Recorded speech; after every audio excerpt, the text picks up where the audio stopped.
Assalamualaikum, selamat siang kakak semuanya. Udah weekend, hari ini hari Sabtu. Dan seperti biasa, besok libur ya ceritanya. Semoga hari ini saya dapat membuat video yang lebih, jadi cukup menghibur untuk kakak semuanya. Oke, langsung saja ke ceritanya, selamat mendengarkan.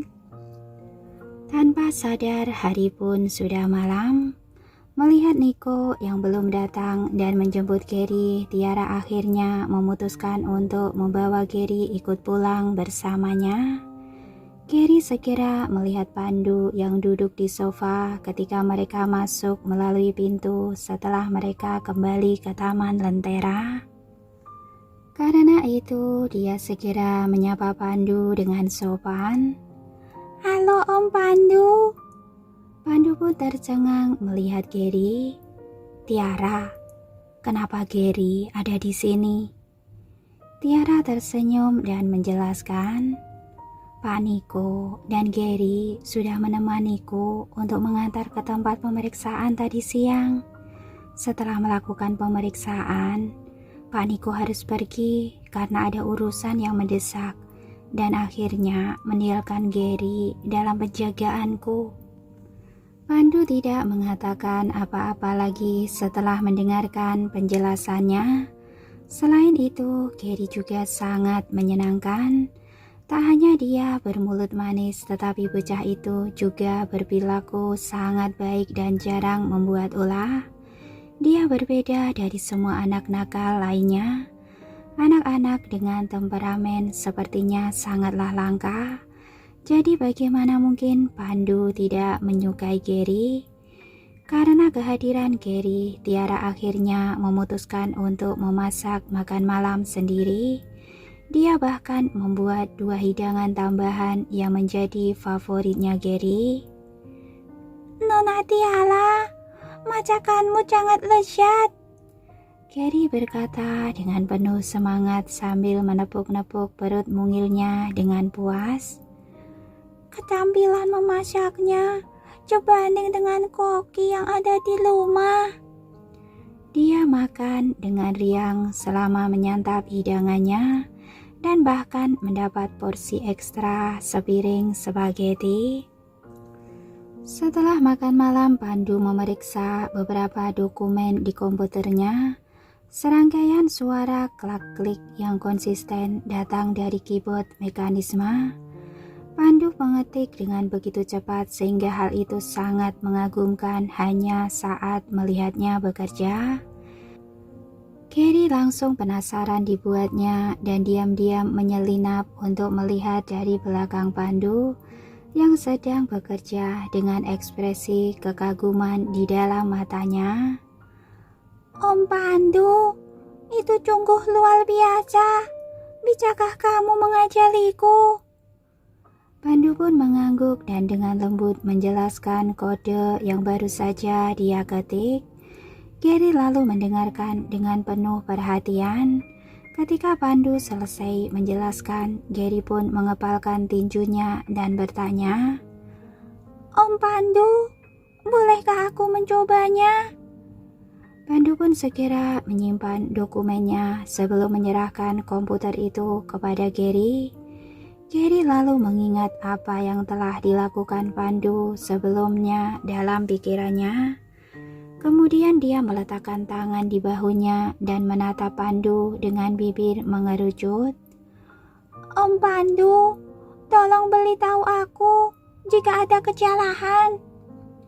Pandu mengangguk dan menjawabnya, "Oke." Setelah itu, dia memperhatikan gerakan Gary dengan serius. Gary mengetik dengan sangat cepat, memasukkan rumus ke dalam komputer satu persatu sesuai dengan rumus yang telah diberikan oleh Pandu. Tingkat kompetensinya benar-benar mengejutkan bagi Pandu. "Aku belum pernah melihat seseorang dengan ingatan yang begitu baik sebelumnya, apalagi pada anak kecil. Tingkat kecerdasannya sungguh menakjubkan." Pandu pun tak bisa menahan tawa. Kamu memang putranya Pak Niko. Anaknya mirip sekali dengan ayahnya. Kamu memang luar biasa, Gary. Tiara awalnya mengira kalau Gary hanya main-main. Lagi pula bagaimana mungkin seorang anak berusia 5 tahun bisa memahami perkodean di komputer. Itu sebabnya dia hanya duduk di samping untuk menonton dan pikiran.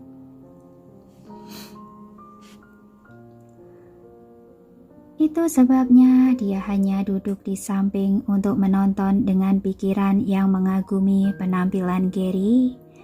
Dan yang mengejutkannya, Gary bisa mengingat kode-kode yang bahkan Tiara saja tak bisa mengerti setelah hanya membacanya sekali.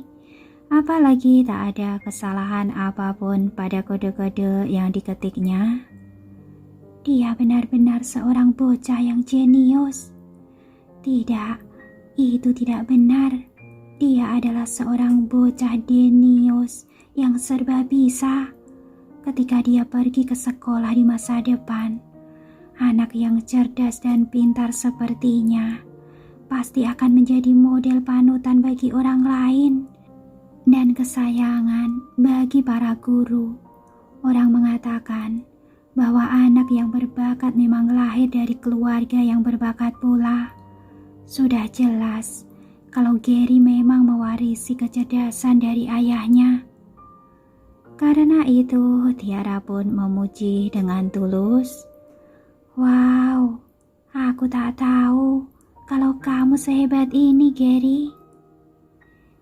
Ini tidaklah terlalu sulit, Nona Tiara. Jika kamu belajar dengan giat, kamu pasti akan memahami juga. Apakah kamu ingin aku yang mengajarimu? Gary tampak berkedip dengan malu-malu. Dia benar-benar menantikan adegan di masa dia bisa menulis kode bersama dengan Tiara di depan komputer.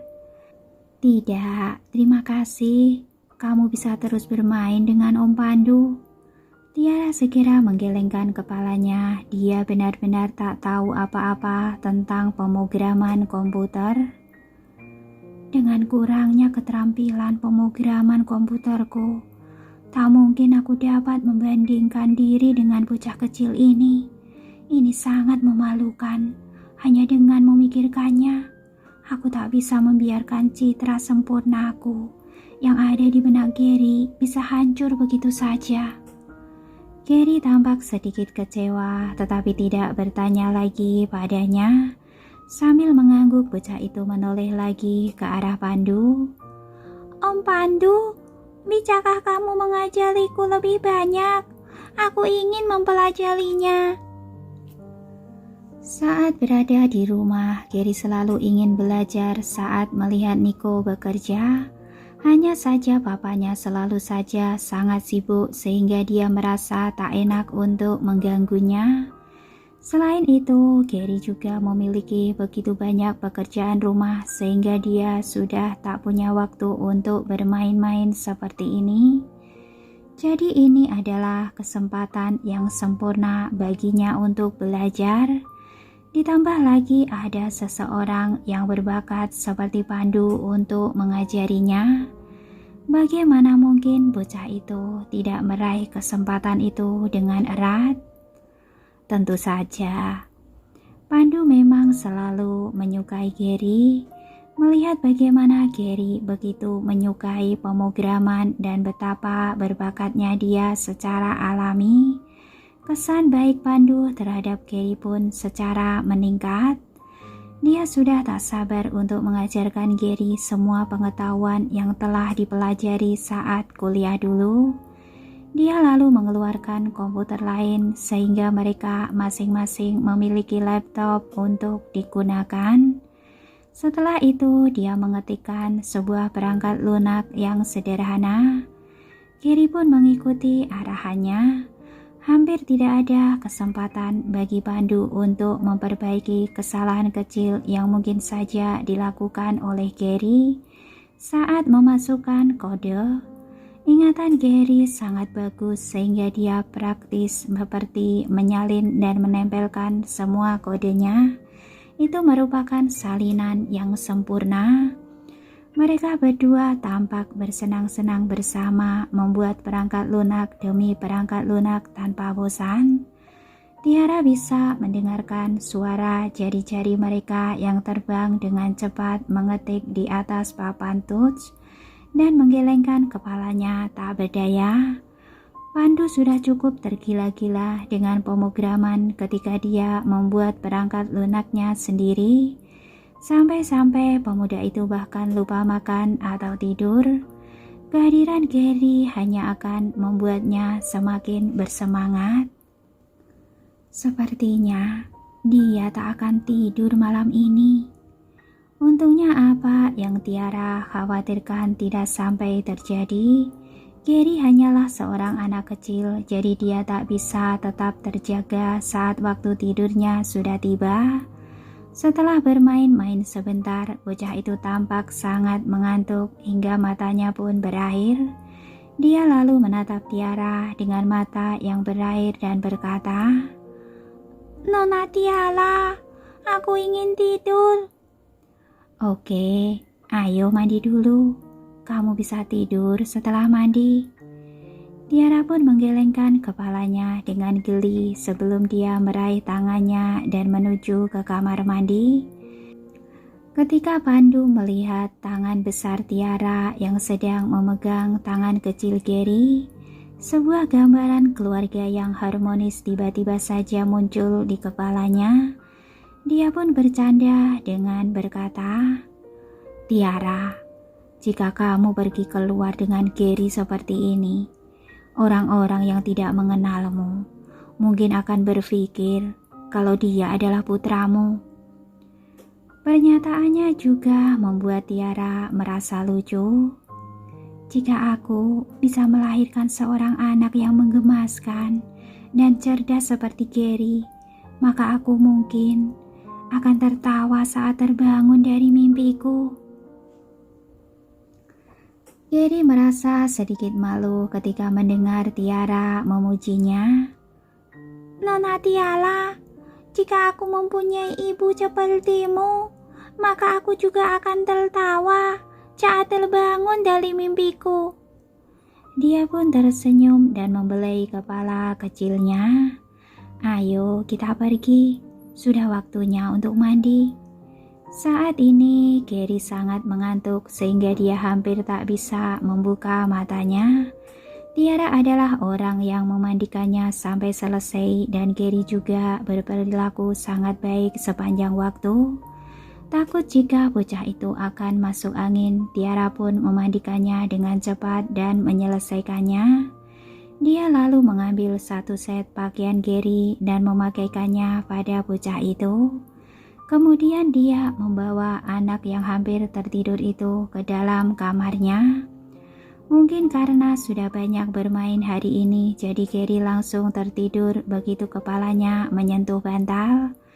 Tiara lalu memperhatikan bocah yang sudah tidur nyenyak di atas tempat tidur itu dan menggelengkan kepalanya dengan geli.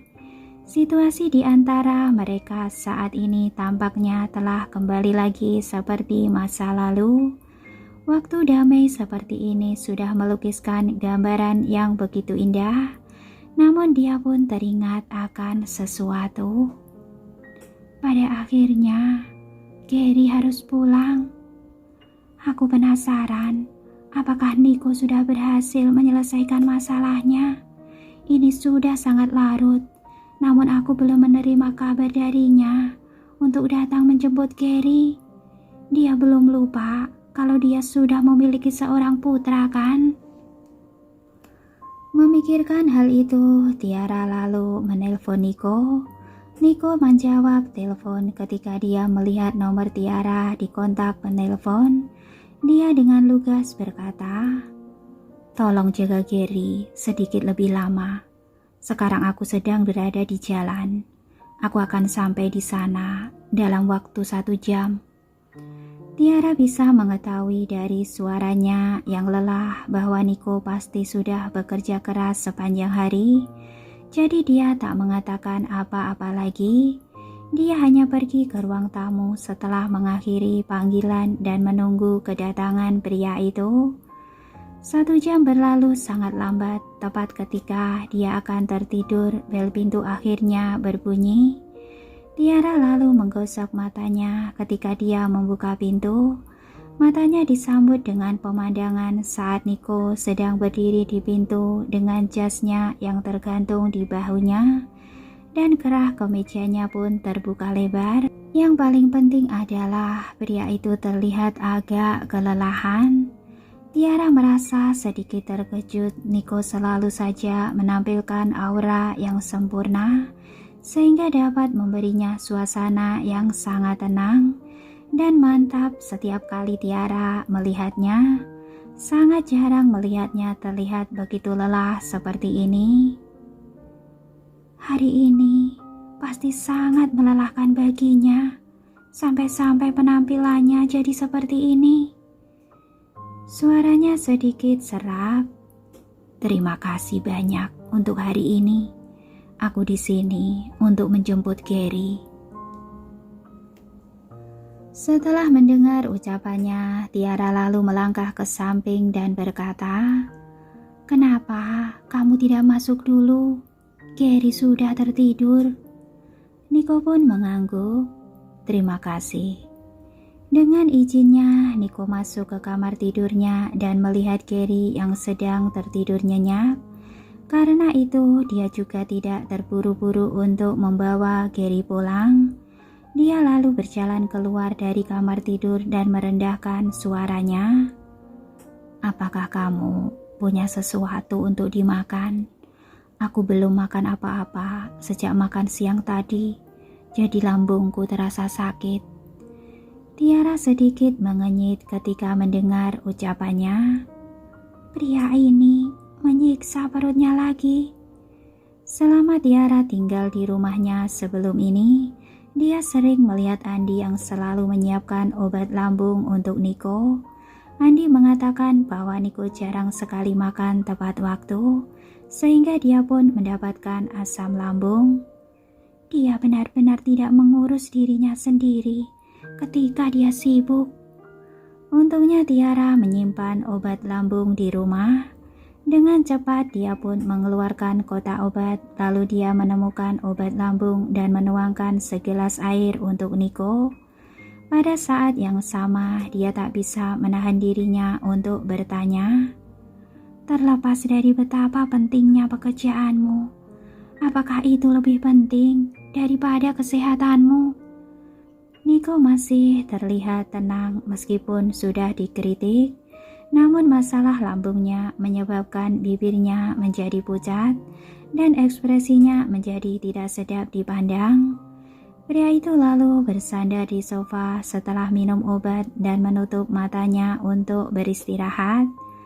Melihatnya dalam keadaan ini, Tiara tak bisa menahan perasaan yang rumit. Sekarang sudah lewat dari jam makan malam. Selain itu, makanan berminyak juga tidak cocok untuk mereka yang memiliki masalah lambung. Akan lebih baik jika Niko bisa memakan sesuatu yang ringan dan terasa hambar. "Apa kamu suka makan mie?" Tiara bertanya dengan lembut. "Iya, terima kasih." Dia pun mengangguk. Tiara langsung pergi ke dapur dan memasak semangkuk mie yang sederhana untuknya. Ketika Gary pergi tidur, Pandu sudah masuk ke dalam kamarnya dan bersiap untuk bekerja. Meskipun menyenangkan bermain dengan Gary selama beberapa jam, itu tak mengubah fakta bahwa dia masih memiliki pekerjaan yang harus dilakukan. Pandu sedang mengetik beberapa kode untuk berangkat lunak baru ketika tiba-tiba saja mendengar beberapa suara yang datang dari luar. Kedengarannya seperti mereka sedang kedatangan tamu, jadi dia keluar untuk melihatnya. Pandu sangat terkejut melihat Niko yang sedang berbaring di sofa. "Pak Niko, kenapa kamu ada di sini?" Niko kemudian membuka matanya dan memijat pelipisnya. Sepertinya dia merasa tidak enak badan. Baru kemudian dia menjawab pertanyaannya. "Aku datang untuk menjemput Gary. Terima kasih telah membantu merawat anakku hari ini." Pandu melambaikan tangannya dengan penolakan. "Itu tak masalah. Gary berperilaku dengan sangat baik. Dia sama sekali tidak membuat keributan. Jadi kami sangat menyukainya. Sebenarnya tidak masalah jika dia menginap di sini untuk semalam. Kamu tak perlu datang sejauh ini untuk menjemputnya. Tapi kenapa kamu datang begitu malam?" Niko pun menjawab, "Ada masalah yang muncul di perusahaan. Aku baru saja selesai menanganinya." Dilihat dari wajah lelahnya Niko, tampaknya kesehatannya sedang tidak baik dan juga ada suara-suara yang berasal dari dapur. Pandu menduga kalau saat ini kakaknya mungkin sedang membuat sesuatu untuk dimakan Niko. Jadi dia pun berkata, "Kalau begitu, kamu tidak perlu kembali setelah selesai makan. Kenapa kamu tidak beristirahat di sini saja untuk malam ini? Pergi bolak-balik sangatlah melelahkan. Lagi pula, Gary juga sudah tidur, jadi tidak perlu membangunkannya." Pada saat itu, Tiara sudah berjalan dengan memegang semangkok mie. "Silakan makan dulu." Tiara lalu memperhatikan kalau Niko sedang memijat lututnya. Dia pun teringat pada sebuah adegan yang serupa dari masa lalu. Samar-samar Tiara pun mengingat kejadian yang mirip dengan hal itu di rumah sakit. Saat itu Niko menjelaskan bahwa sebelumnya dia pernah mengalami cedera pada kaki. Akibatnya kakinya akan terasa sakit jika dia terlalu sibuk atau jika sedang datang hujan. Dulu Andi sering mengatur janji untuk terapi akupuntur untuk Niko, tetapi sepertinya janji itu telah ditunda baru-baru ini karena Niko terlalu sibuk. Kondisinya yang buruk pasti kambuh lagi hari ini. Tiara pun menambahkan, "Tetaplah di sini malam ini. Kamu mungkin sudah lama tidak menerima akupuntur. Aku akan melakukan akupuntur untukmu setelah kamu makan. Kamu juga harus mandi dengan obat saat melakukannya." "Oke," jawabnya ringan. Ketika Pandu melihat interaksi alami di antara kedua orang ini, dia tak bisa menahan perasaannya dan berpikir kalau ada sesuatu yang terasa aneh. Bagaimana Tiara tahu bahwa Niko membutuhkan akupuntur? Belum lagi dia secara sukarela menawarkan diri untuk membantunya melakukan akupuntur. Bukankah Tiara sudah mengatakan dengan jelas bahwa dia akan menjauhkan diri dari pasangan ayah dan anak itu, lalu perlahan-lahan melepaskan diri dari kehidupan mereka? Tapi sepertinya ucapannya itu sudah tak berlaku. Sebelum Pandu bisa mengajukan pertanyaan-pertanyaan itu, Tiara sudah menyela rentetan pertanyaan di dalam hatinya. "Pandu, bisakah kamu mengambilkanku jamu dan jarum?" Setelah disela, dia tak bisa membiarkan dirinya untuk merasa penasaran lagi dengan semua pertanyaan yang ada di dalam hatinya. Oleh karena itu, dia pun mengangguk dan dengan patuh kembali ke kamar untuk membawa barang-barang yang diminta oleh Tiara.